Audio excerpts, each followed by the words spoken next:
सभापती महोदय वितरित केल्याप्रमाणे. आदरणीय सभापती महोदय, शिक्षण विभागाची अत्यंत महत्त्वाची ही लक्षवेधी आहे. प्राथमिक, माध्यमिक, उच्च माध्यमिक शाळा व तुकड्यांना अनुदान टप्पा लागू करण्याबाबत ही लक्षवेधी आहे. शासनाने शिक्षण विभागाकडे, शिक्षण क्षेत्राकडे संवेदनशील सकारात्मक दृष्टिकोनातून पाहिले पाहिजेत.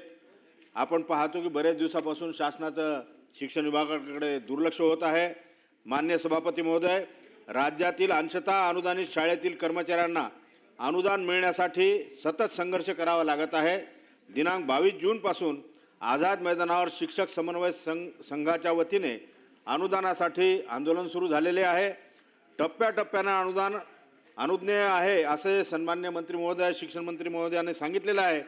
15-20 वर्षापासून या शाळा विद्यादानाचे काम करत आहेत. या ठिकाणी या संस्थाचालक देखील अशा प्रकारच्या शाळा चालवताना त्रस्त झालेले आहेत. त्यामुळे माझा प्रश्न असा आहे सन्मान्य सभापती महोदय, आपण शिक्षक समन्वय संघाच्या आंदोलनाची दखल घेऊन तात्काळ त्यांना अनुदानाचा वाढीव टप्पा जाहीर करणार का? माझा दुसरा प्रश्न असा आहे या ठिकाणी सन्मान्य सभापती महोदय, माझा दुसरा प्रश्न असा आहे की पूर्वी अनुदान वितरणाची प्रचलित पद्धती होती, ती शासनाने विपद केली. त्यामुळे बरेच कर्मचारी अंशतः अनुदानावरच सेवानिवृत्त झालेले आहेत. आणि प्रचलित पद्धती असल्यामुळं या ठिकाणी प्रत्येक अधिवेशनामध्ये शिक्षक लोक आंदोलन करत नव्हते. म्हणून आपण या ठिकाणी प्राथमिक, माध्यमिक, उच्च माध्यमिक शाळा व तुकड्यांसाठी अनुदानाची प्रचलित पद्धती लागू करणार का? हा माझा दुसरा प्रश्न आहे. या ठिकाणी अजून असा प्रश्न तयार झालेला आहे सर की माननीय सभापती महोदय, मागील अनुदान टप्पा वितरणाच्या वेळी दिनांक 14 ऑक्टोबर 2024ला शासन निर्णयानुसार त्रुटीपूर्तता केलेल्या शाळा ज्या आहेत, ज्या कोरोना काळामध्ये 30 दिवसात ज्यांनी त्रुटीपूर्तता केली, अनुदानाचा वाढीव टप्पा देणे तसेच सैनिक शाळा अनुदान टप्पा देणे नमूद होते. परंतु ज्या प्राथमिक, माध्यमिक, उच्च माध्यमिक शाळा त्रुटीपूर्तता केली त्या शाळांना तसेच ज्या सैनिक शाळा अंशतः अनुदानित आहेत त्यांना अनुदानाचा टप्पा अजूनही जाहीर झाला नाही. त्या ठिकाणी अंशतः अनुदानित शाळेतील शिक्षक जे आहेत, शिक्षकेतर कर्मचाऱ्यांना वैद्यकीय प्रतिपूर्ती आपण देसाल का? म्हणजे 100% अनुदानित शाळेतल्या शिक्षकांना वैद्यकीय प्रतिपूर्ती आहे, परंतु अंशतः अनुदानित शाळेतल्या शिक्षकांना नाही आहे. ती वैद्यकीय प्रतिपूर्ती आपण लागू करसाल का? या ठिकाणी चौथा माझा महत्त्वाचा प्रश्न आहे की अंशतः अनुदानित शाळेतील शिक्षकांना अनेक शैक्षणिक कामे देण्यात येत आहेत. या कामादरम्यान काही शिक्षकांचे अपघात झालेले आहेत, काहींचा मृत्यू झालेला आहे. त्यामुळे त्यांच्या कुटुंबांना कोणतीही आर्थिक मदत मिळत नाही व या शिक्षकांना सेवानिवृत्तीनंतरचे कोणतेही लाभ मिळत नाहीत. त्यामुळे यांचे NPS खाते आपण सुरू करणार आहेत का? या ठिकाणी त्या कुटुंबातील एखाद्याला तुम्ही शासकीय सेवेमध्ये समावून घेणार आहेत का? त्याचा दुर्दैवानं मृत्यू झाला तर त्याला आर्थिक मदत शासनाच्या तर्फे देणार आहेत का? अशा प्रकारचे माझे 2-4 प्रश्न आहेत. सभापती महोदय, सन्माननीय सदस्य महोदय अरुणजी सरनाईक साहेब यांनी टप्पा अनुदानाच्या संदर्भामध्ये ही लक्षवेधी या ठिकाणी उपस्थित केलेली आहे. सभापती महोदय, आपल्याला माहिती आहे की साधारणपणे 2009 कायम विना अनुदानित या संदर्भातला कायमचा शब्द त्या ठिकाणी काढण्याचा निर्णय झाला आणि साधारणपणे 2011 पासून टप्पा अनुदानाची कार्यपद्धती त्या ठिकाणी सुरू झालेली आहे. सरनाईक साहेब, आपण जो काही मुद्दा उपस्थित केला की शासनाचं शिक्षण विभागाकडे दुर्लक्ष आहे असं आपल्याला म्हणता येणार नाही. कारण आकडेवारी जर आपण बघितली, टप्पा अनुदानाच्या संदर्भामध्ये साधारणपणे 2016 काही निर्णय झाले, अनुदान देण्याचा त्या ठिकाणी निर्णय झाला. त्यानंतर 2018 टप्पा देण्याचा निर्णय झाला आणि तदनंतर 2021 परंतु त्या काळातल्या जर रकमा बघितल्या तर त्या अतिशय अल्प प्रमाणात आहेत. आणि आपण जर बघितलं असेल तर 2023 साधारणपणे 1160 कोटी रुपये, हे मेहरबानी उपकाराचा विषय नाही, परंतु आपण जो मुद्दा उपस्थित केला तर त्याला मी एक आकडेवारीच्या माध्यमातून आपल्या निदर्शनास आणून देऊ इच्छितो. 2023 टप्पा अनुदानाचा एक चांगला निर्णय त्या ठिकाणी केला गेला आणि 2025 पण 970 कोटी रुपये या संदर्भातल्या टप्पा अनुदानाच्या संदर्भामध्ये त्या ठिकाणी निर्णय केला गेलेला आहे. आता आपण जे काही इतर जे काही मुद्दे उपस्थित केलेले आहे की सैनिकी शाळांच्या 20 तुकड्यांना टप्पा अनुदान अदा करण्याच्या संदर्भामध्ये त्या ठिकाणी म्हणजे त्या निकषांमध्ये त्या जे काही बसत असतील तर त्या संदर्भामध्ये त्या ठिकाणी चर्चा सुरू आहे. त्याच्यासोबतच आपल्याला माहिती आहे की अपात्रतेच्या संदर्भातले पण काही निकष यापूर्वीच त्या ठिकाणी निश्चित करण्यात आलेले आहे. उदाहरणार्थ आरक्षणाच्या धोरणाचं पालन न करणे, शेवटच्या वर्गाची पटसंख्या कमी असणे, वैयक्तिक मान्यता नाकारलेल्या असणे किंवा प्रलंबित असणे आणि यामुळे जे जे काही नियमामध्ये बसत नसतील तर त्याला आपण मला वाटतं की अपात्र त्या ठिकाणी घोषित केलेले आहेत. तत्राप आपण जे काही सूचना केलेल्या आहेत इतरही 3-4 या संदर्भामध्ये येणाऱ्या काळामध्ये वरिष्ठ पातळीवरच्या अधिकाऱ्यांच्या उपस्थितीमध्ये आपण बैठक घेऊ. त्या बैठकीला आपल्यासह आणखी ज्या ज्या सन्माननीय सदस्य महोदयांना काही सूचना करायच्या असतील त्या सर्व विचारात त्या ठिकाणी घेऊ आणि या संदर्भामध्ये नियमाप्रमाणे जे जे काही करणं शक्य आहे ते आपण करू. अभिजित वंजारी. सभापती महोदय, एक मिनिट. सरनाईक साहेब, एक मिनिट. अत्यंत महत्त्वाची लक्षवेधी आहे. राज्यातल्या जवळजवळ 60,000 शिक्षकांना या टप्पा अनुदानापासून अजूनपर्यंत आपण वंचित ठेवलेला आहे. आता या टप्पा अनुदानाच्या संदर्भामध्ये मंत्री महोदयाकडनं जे लेखी उत्तर आलेलं आहे त्याच्यामध्ये असं म्हटलेलं आहे की राज्यातील अंशतः अनुदानित तत्वावरील शाळांमधील शिक्षक शिक्षकेतर कर्मचाऱ्यांना शासनाकडून टप्पा अनुदान अदा करण्यात येत असून उर्वरित वेतनावरील खर्चाची जबाबदारी संबंधित संस्थाची असून त्यावरच संबंधित संस्थांनी कार्यवाही अपेक्षित आहे. 2009 पासनं आपल्या राज्यातल्या ज्या काही आपल्या कायम विनाअनुदानित शाळा होत्या त्या टप्प्याटप्प्यानं अनुदानावर आणाव्या अशा पद्धतीचे आपले अनेक शासन निर्णय 2011 झाले, 2013 झाले, 14 झाले आणि पुढे सुद्धा वाढीव जो टप्पा होता आपला 20 चे 40, 40 चे 60, 60 चे 80 आणि अजूनपर्यंत 100 झाले नाही. तर हे वेगवेगळे जे निर्णय घेतले या कोणत्याही निर्णयामध्ये शासन निर्णयामध्ये संस्थेची ती उर्वरित जबाबदारी आहे असा कुठेही उल्लेख नाही. त्याच्यामुळे आपलं उत्तर पूर्णतः चुकलेलं आहे. पुन्हा त्याच्यासोबत आपण असं म्हटलेलं आहे की या मुळात कायम विनाअनुदान तत्वावर मान्यताप्राप्त शाळा असून या शाळेतील शिक्षक व शिक्षकेतर कर्मचाऱ्यांना वेतन, भत्ते, पेन्शन व इतर अनुषंगिक वित्तीय लाभ अदा करण्याची कायदेशीर जबाबदारी नियुक्त प्राधिकारी या नात्यानं संस्थांची आहे. हे म्हणणं पूर्णतः चुकीचं आहे आणि म्हणून माझी विनंती आहे की आपण हे उत्तर आपण बदलणार का, नंबर 1. आणि जे वाढीव टप्प्यासाठी अनेक आपले 60,000 पेक्षा अधिक शिक्षक प्रतीक्षेमध्ये आहे यांना प्रचलित धोरणाप्रमाणे सर्वांना आपण 100% अनुदानावर आणणार का, हा माझा स्पेसिफिक प्रश्न आहे.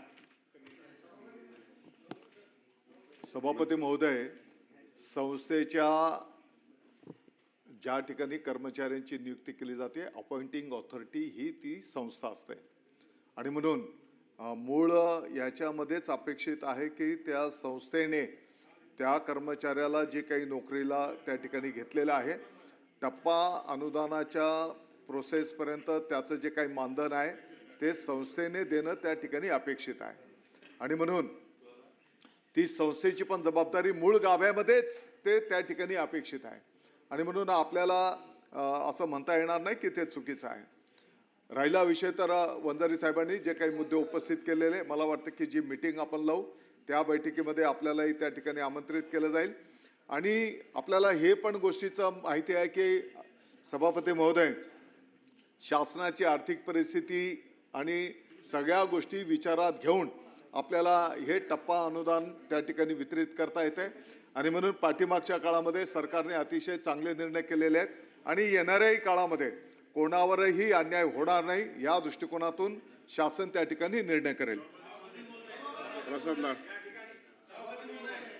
खरं तर सरनाईक साहेबांनी हा जो प्रश्न टाकला तो अतिशय महत्त्वाचा शिक्षकांच्या बाबतीतला आहे. ग्रामीण भागातल्या शाळा असतील किंवा शहरी भागातल्या असतील हा प्रश्न मी या सभागृहात तिसऱ्यांदा मांडतोय कारण प्रत्येक वेळेला शिक्षण विभागाला विचारलं तर ते सांगतात महापालिकेचा प्रश्न आहे. महापालिका म्हणते UD निर्णय घेणार आणि त्यामध्ये मुंबईमधले 3,300 शिक्षक हे ह्या यातना सहन करतायत. माननीय मंत्री महोदय, तुम्ही अतिशय सिनियर मंत्री आहात, ज्येष्ठ मंत्री आहात आणि तुमचा अनुभव देखील जास्त आहे. माझी तुम्हाला या माध्यमातून विनंती आहे कारण यात उदय सामंत साहेब देखील बसले आहेत जे UDचा निर्णय घेतात. त्यामुळे मी दोघांना मिळून हा प्रश्न विचारतोय. मुंबई महापालिका परिक्षेत्रातील खाजगी अनुदानित प्राथमिक शाळातील शिक्षक शिक्षकेतर कर्मचाऱ्यांना 7व्या वेतन आयोगाप्रमाणे थकबाकी आहे, ती थकबाकी आत्तापर्यंत कधी मिळणार? कारण या बाबतीत आम्ही महापालिका आयुक्तांकडे 3 बैठका घेतल्या आणि अजून ती थकबाकी 7वा वेतन आयोग लागू झाला पण ती थकबाकी मिळालेली नाही आहे. खाजगी अनुदानित प्राथमिक शाळेतील 1 जानेवारी 2016 पासून सेवानिवृत्त झालेल्या कर्मचाऱ्यांना 7व्या वेतन आयोगानुसार निवृत्ती वेतन व उपदानाची रक्कम देण्याबाबत शासनाने अजूनपर्यंत कुठलीही कारवाई केली नाही. तुम्ही मान्यता दिली आहे, मग कारवाई का करत नाही याचं देखील उत्तर माननीय मंत्री महोदय आम्हाला पाहिजे. तिसरा माझा प्रश्न आहे, खाजगी अनुदानित प्राथमिक शाळेतील 7व्या वेतन आयोगानुसार सुधारित वाहतूक भत्ता लागू करण्यासाठी 5 मे 2008 नंतर नियुक्त कर्मचाऱ्यांना DCPS योजना लागू करण्याचा शासनाने निर्णय घेतला होता, परंतु कारवाई झाली नाही. तर ती DCPS योजना तुम्ही कधी लागू करणार? आणि शाळेचे मान्यता प्रस्ताव विनाविलंब मंजूर करण्याबाबत येतील काय? आणि शाळेतील शिक्षकांना माध्यमिक शाळेच्या शिक्षकाप्रमाणे शिक्षक आमदार निवडून देण्यासाठी मतदान करण्याचा अधिकार देणार का? मी हा प्रश्न का विचारला तुम्हाला सांगतो. मुंबई महापालिकेमध्ये शिक्षकेतर कर्मचाऱ्यांची युनियन आहे, ती युनियन माझ्या युनियनशी संलग्न आहे आणि 3300 शिक्षक याच्यामध्ये माझ्याशी कनेक्टेड आहेत. त्यामुळे हा अतिशय जिव्हाळ्याचा शिक्षकांचा प्रश्न आहे. एक शिक्षक साहेब तो ग्रॅज्युएट असतो, तो शिक्षकच आहे, मग तो तुमच्या जिल्हा परिषदेचा असो किंवा प्राथमिक विना अनुदानितचा असो, त्याला मतदानाचा अधिकार का नाही? तो मतदानाच्या अधिकारासाठी आपण सभागृहात मान्यता देऊन तो जी काय तुमची प्रोसिजर इलेक्शन कमिशनची किंवा केंद्राची असेल ती तुम्ही करायला पाहिजे. ही देखील माझी विनंती आपल्याला आहे. सभापती महोदय, सन्माननीय सदस्य प्रसाद लाड साहेबांनी जे काही मुद्दे या ठिकाणी उपस्थित केलेले आहेत की मतदानाच्या अधिकाराच्या संदर्भामध्ये मला वाटतं की ती बाब तपासून घेऊ. ती काही माझ्या पातळीवरचा तो विषय असणार नाही.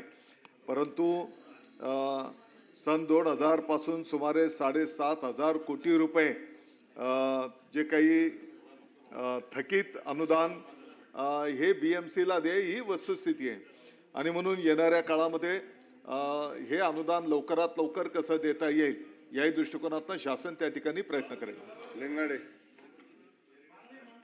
सभापती महोदय, याच्यामध्ये स्पेसिफिक प्रश्न मला असं विचारायचं आहे की महाराष्ट्रामध्ये जवळपास 60,000 शिक्षक कर्मचारी आहेत की जे टप्पा अनुदानासाठी मागणी करतायत. असे अनेक कर्मचारी आहेत की जे रिटायर्ड झाले, 20-20, 40-40% वर ते नोकरी करता करता रिटायर्ड झाले, पण तरीसुद्धा अजून त्यांना 100% अनुदान मिळालं नाही. तर या माध्यमातून मंत्री महोदयांनी आत्ता सांगितलं आहे की ते एक बैठकीचं आयोजन करून आम्हा सर्वांना बोलवणार आहे. परंतु मंत्री महोदयांना या ठिकाणी मी सांगेल की या ज्या NPSच्या योजना आहेत किंवा जी त्यांना कुटुंब निवृत्ती वेतन योजना किंवा ज्याही योजनाचा लाभ जे 40-60% कर्मचारी रिटायर्ड झालेले आहे त्यांनासुद्धा या योजनेचा काही प्रमाणात का होईना पण लाभ हा मिळाला पाहिजे. तर हा लाभ यामध्ये आपण त्यांना देणार का? कारण त्यांना अनुदान 100% आपण देऊ शकलो नाही ही शासनाची आपली चूक आहे किंवा कमतरता आहे असं मी म्हणेल. तर त्यामुळे या कर्मचाऱ्यांचा काही दोष नव्हता, कारण यांनी तर सेवा दिलेली आहे. त्यामुळे या रिटायर झालेल्या कर्मचाऱ्यांना सुद्धा काही प्रमाणामध्ये याचा लाभ आपण देणार का? सभापती महोदय, सन्माननीय सदस्य लिंगाडे साहेबांनी जे मुद्दे उपस्थित केलेले आहे आणि लाड साहेब आपणही जे मुद्दे उपस्थित केलेले त्या बैठकीमध्ये या सर्व मुद्द्यांवर चर्चा करू. आणि शेवटी कोणावर अन्याय करणं हे काही सरकारचं धोरण असणार नाही, परंतु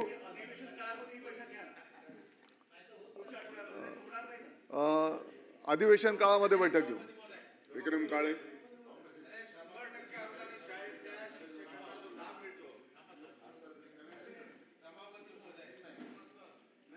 अरे माईक चालू कर ना भाऊ. सभापती महोदय, बैठक लावण्यासाठी लक्षवेधी लावली काय?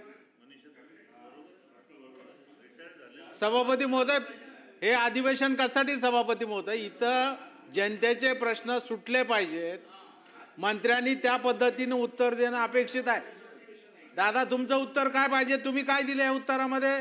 जे जे मागं केलं ते दिलंय. आम्ही तर आभार मानले ना, अभिनंदन केलं. आपले नेते माननीय मुख्यमंत्री एकनाथराव शिंदे साहेब असताना ही तरतूद अनुदानाची केली, त्याबद्दल आम्ही जाहीर आभार व्यक्त केले. पण आपल्या नेत्यांनी घेतलेला निर्णय तुम्ही फिरवताय. नाही फिरवला. त्रुटी पूर्तता ज्या शाळांनी केलेली होती त्यांना एक वाढीव टप्पा द्यायचा निर्णय माननीय मुख्यमंत्री एकनाथरावजी शिंदे साहेबांच्या काळामध्ये झाला आहे. मंत्री महोदय, हे अधिकारी तुम्हाला अंधारात ठेवतात. तुमच्या नेत्यांनी, वरिष्ठ नेत्यांनी घेतलेला निर्णय, त्यांच्यासोबत बैठक आमची झाली, त्यांनी मान्य केलं. GR सुद्धा निघाला सभापती महोदय. शासन आदेश निघाल्यानंतर पुन्हा शासन आदेश मागे घेणं दादा हे बरोबर नाही आहे. आणि म्हणून ते राहिलेला त्रुटी पूर्ततेवाल्यांना टप्पा आपण देणार का, हा माझा पहिला प्रश्न. आणि आपलं उत्तर काय पाहिजे होतं मंत्री महोदय, की आपण लक्षवेधी कशासाठी आहे, की जे आपण आता मान्य केलेलं आहे आपण देतोय त्यांना. 20% आपण दिलंय, आपणच दिलंय. 40% आपण दिलंय, 60% दिलेलं आहे. 80%वर ह्या शाळा आलेल्या आहेत. वास्तविक पाहता सन 2009 मध्ये हे कायम शब्द काढला, आम्ही सगळे होतो, आंदोलन आम्ही केली, यश आलं आणि या सगळ्या शाळांना अनुदान द्यायचा निर्णय झाला. तेव्हा प्रचलित धोरण होतं, पहिल्या वर्षी 20%, दुसऱ्या वर्षी 40%, तिसऱ्या वर्षी 60%, चौथ्या वर्षी 80% आणि पाचव्या वर्षी 100%. आता नाही. म्हणजे त्याच सूत्रानुसार 14व्या वर्षीच म्हणजे 2014 मध्ये या सगळ्या शाळा 100% अनुदानावर आल्या असत्या, पण त्या आल्या नाहीत. विनोद तावडे साहेब मंत्री झाले आणि ते धोरण रद्द करून हे धोरण आणल्यामुळं हा नाहक त्रास आमच्या शिक्षकांना सहन करावा लागतोय. काल 22 तारखेपासून कायम अनुदान कृती समिती श्री खंडेराव जगदाळे त्यांच्यासह आंदोलन करतायत. खाली सगळी मंडळी भेटायला आपल्याला आली होती, मी पण होतो, पण आपण काहीतरी मिटिंग लागल्यामुळे बाहेर गेलात. आपली भेट झाली, त्यांनी आपल्याला विनंती केली की आम्हाला पुढील टप्पा द्या. पुढील टप्पा काय, 20ला 40, 40ला 60, 60ला 80 आणि जे 80 देतोय त्यांना 100%. एक वाढीव 20चा टप्पा ते मागतायत. आपल्याकडून या उत्तरात असं अपेक्षित होतं की आता अधिवेशन चालू आहे, कुठली आर्थिक मागणी करायची असेल तर त्याला पुरवणी मागणी लागते. आता पुरवणी मागण्या झाल्यात, आता पुढील अधिवेशन यावं लागेल, तेव्हा मंत्रिमंडळाच्या पुढे जाऊन हा निर्णय घेऊ आणि आम्ही यांना वाढीव टप्पा देऊ, असं उत्तर दादा या शब्दाला काही ते अर्थ आहे. आणि मग असं उत्तर दादा उत्तर येणं अपेक्षित होतं, पण आपण मागे काय केलं हे उत्तर दिलं, त्याचे आम्ही आभार मानतोय. आपण मिटिंग घेतो म्हणला त्याचे आम्ही आभार मानतोय, पण आम्हाला उत्तर अपेक्षित आहे. राज्यातले 60,000 शिक्षक जेव्हा शिक्षण मंत्री काय बोलतायत, काय उत्तर देतो, ह्या जेव्हा उभा महाराष्ट्र पाहतोय तेव्हा नुसती बैठक लावतोय, उत्तर नाही जाणणार सभापती महोदय. त्यामुळे या निमित्तानं माझी मंत्री महोदयाला विनंती आहे की आपण ह्या ज्या 20, 40, 60, 80 आणि 80% पर्यंत अनुदान घेतात त्या शाळांना 20%चा वाढीव टप्पा आपण कधी देणार, आणि त्रुटी पूर्तता केल्यानं जो राहिलेला टप्पा जो एकनाथरावजी शिंदे साहेबांनी दिला होता तो आपण कधी देणार, हे अतिशय माझे स्पेसिफिक प्रश्न आहेत. आणि तिसरा शेवटचा प्रश्न की आता आपण कबूल केले की शेवटी जे अनुदानाचे निकष केलेत त्याला आमचा विरोध आहे का नाही, आरक्षण पाळलंच पाहिजे. आरक्षणामध्ये बसणाऱ्या आणि निकषानुसार पात्र झालेल्या शाळांना सुद्धा अनुदान देणं ही सरकार म्हणून आपली जबाबदारी आहे, कारण सगळ्या मराठी शाळा आहेत, त्या वाचवणं आपली जबाबदारी आहे. तेव्हा त्याही बाबतीतला निर्णय येणाऱ्या काळात घेतला जाईल का. सभापती महोदय, सन्माननीय सदस्य विक्रम काळे साहेबांनी जे काही मुद्दे उपस्थित केलेले, खरं म्हणजे त्यांनीच या ठिकाणी नमूद केलं की त्या काळामध्ये जर याची अंमलबजावणी झाली असती तर कदाचित आत्ताच्या घडीला हा विषय शिल्लकच राहिला नसता. परंतु आपण जर बघितलं असेल तर 2023 आणि काळे सर त्याच्या पुढचाही 2025 मध्ये पण निर्णय झाला आहे ना. हां, तर एवढ्या गतीने आपल्या सरकारने निर्णय केले टप्पा अनुदान देण्याचे. आणि मग येणाऱ्या काळामध्ये शेवटी सभापती महोदय आपल्याला ह्या सर्व गोष्टी आर्थिक बाबीशी निगडीत आहेत आणि म्हणून शेवटी सरकारचं बजेट या संदर्भातला माननीय मुख्यमंत्री महोदय, माननीय उपमुख्यमंत्री महोदयांच्याकडे हा विषय आपल्याला न्यावा लागेल. आणि म्हणून आपली जी काही बैठक त्या ठिकाणी होईल त्या बैठकीमध्ये एक अजेंडा आपण तयार करू आणि त्याप्रमाणे पुढे जाऊ. सभापती महोदय, हा अत्यंत गंभीर विषय आहे, कारण 60,000 शिक्षक आणि शिक्षकेतर कर्मचाऱ्यांना अस्वस्थ करून सोडणारा हा विषय असल्यामुळे याच्याकडे मी काही आपलं लक्ष जरा वेधू इच्छितो आहे. 19 सप्टेंबर 2016 पर्यंत या संदर्भात कोणताही प्रश्न नव्हता. टप्पा अनुदानाच्या संदर्भातले आदेश झाल्यानंतर दरवर्षी टप्पा अनुदान हा बरोबर आपोआप मिळत होता. 19 सप्टेंबर 2016चा GR आला आणि तो टप्पा गोठवला गेला. त्याच्यानंतर मात्र ही गोठवण्याची प्रक्रिया सातत्याने सुरू झाली. मी आपल्याला आठवण करून देतो आहे की 28 एप्रिल 1989च्या निर्णयाप्रमाणे 25%, 75% आणि 100% अशा प्रकारचे 3च टप्पे होते. चौथ्या वर्षी व्हायचं आणि 7व्या वर्षी शाळा ही 100%वर यायची, आपोआप यायची. त्याचं पुनर्मूल्यांकन कुठल्याही परिस्थितीमध्ये होत नव्हतं. 28 एप्रिलच्या नंतर 11 ऑक्टोबर 2000चं धोरण आलं आणि या धोरणामध्ये मात्र 5व्या वर्षी 20%, 6व्या वर्षी 40% असं करून 9व्या वर्षी 100% हे सूत्र, हे धोरण राज्य शासनाने त्यावेळेला अंगीकारलं. त्यावेळेला कोणत्याही प्रकारचा प्रश्न नव्हता, कारण हे टप्प्याचं अनुदान देत असताना कोणत्याही प्रकारचं पुनर्मूल्यांकन नव्हतं.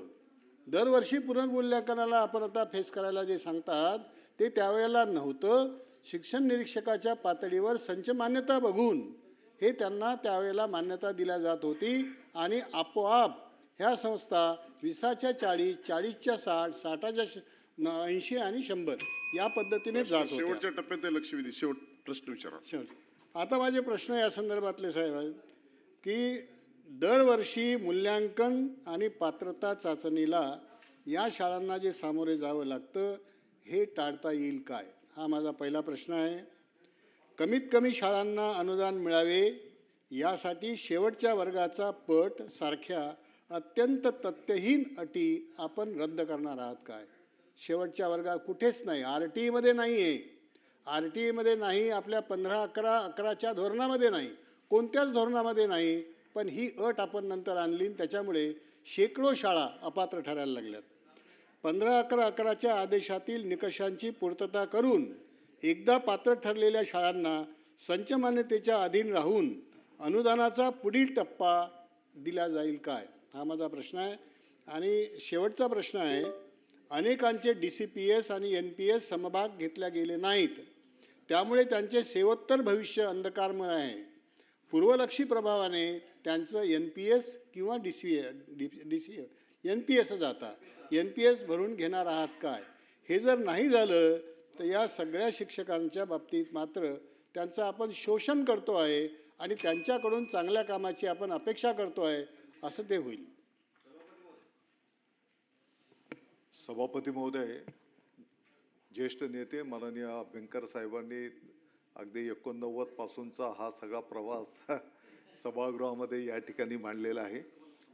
मला वाटतं की आपण जे काही मुद्दे उपस्थित केलेले आहेत, मी यापूर्वीच उत्तर देताना सांगितले की आपण एक बैठक घेऊया आणि त्या बैठकीमध्ये जे काही आपले 5-7 बिंदू आहेत त्या प्रत्येक बिंदूवर चर्चा करू.